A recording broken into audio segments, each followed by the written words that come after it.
Chag Sameach, un petit mot sur la fête de Sukkot que nous vivons en ce moment.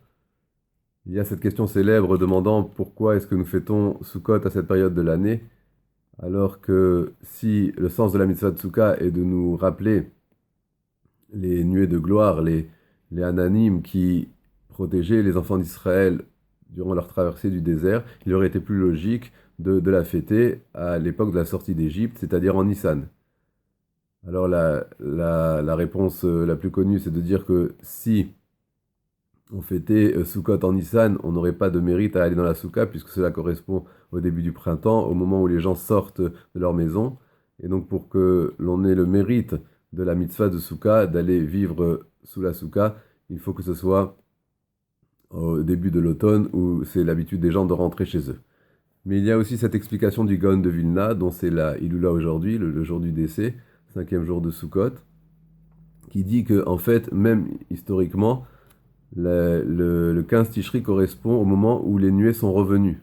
Ça veut dire qu'il y a eu un moment, suite à la faute du veau d'or, où ces nuées ont disparu. Et lorsque les enfants d'Israël ont montré qu'ils étaient euh, prêts à faire des efforts pour la construction du Mishkan, du tabernacle, en emmenant des matériaux, alors, donc, il y a eu ces quelques jours où ils ont apporté ces matériaux, où ces matériaux ont été réquisitionnés par les fabricants du Mishkan. Et le 15 Tishri, Dieu a montré qu'il était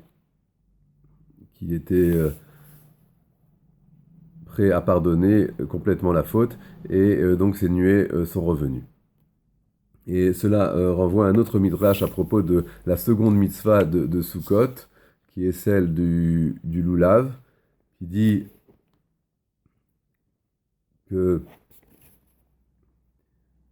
donc c'est le midrash Tantruma, qui dit que suite à Kippour, Maïsraël Osin, sur la paracha de Hémor, que nous lisons les premiers jours de Sukkot, que que fait le peuple d'Israël après Yom Kippour? Not lim luleveen beyom tov rishon shel chag. Ils prennent leur lulav le premier jour de la fête, donc cela correspond à ce qui est marqué ou le kartem lachem bayom arishon. Comme nous savons que la mitzvah de la Torah, c'est le premier jour. Et là, ma'alelim kalsin mifna akadosh baruch hu, ils louent devant akadosh baruch hu, et akadosh baruch hu mitratse lahem ou mochel lahem. Et Hachem leur pardonne. C'est-à-dire, on voit d'ici que l'idée intéressante que même après Yom Kippour, il y a encore l'idée que Hachem pardonne au peuple d'Israël. Il leur dit Arevitarti lachem et kol avonotechem arishonot, aval ma'arshav ou rosh cheshbon. À partir de maintenant, c'est le début d'un nouveau conte. Ça veut dire, il y a l'explication de dire que lorsque c'est marqué ou le kartem lachem bayam arishon, vous prendrez le premier jour. C'est pas seulement le premier jour de la fête, mais cela fait allusion aussi au fait que c'est le premier jour du compte des fautes, d'un nouveau compte.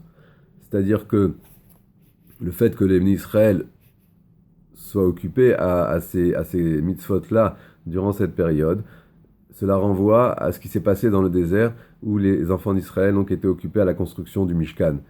Et cela fait que s'il reste des fautes à absoudre, alors c'est à Sukkot que cela se passe. On peut rajouter que le cinquième jour, d'après le Harizal, c'est le jour de Aaron dans les Ushpizin, dans les invités de la Souka. Il y a deux ordres,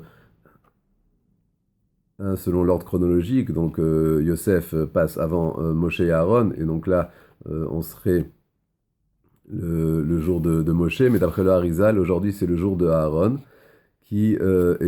dont on dit que c'est lui qui apportait le mérite qui faisait qu'il y avait les nuées de gloire, et que lorsque Aaron est décédé, il y a eu encore à nouveau une période où ces nuées ont disparu, pour dire que la protection, elle vient par le mérite d'Aaron, dont on sait qu'il était Oev Shalom Verodev Shalom, qu'il aimait la paix et poursuivait la paix, et cela, nous pouvons faire le lien également avec cette mitzvah du Lulav.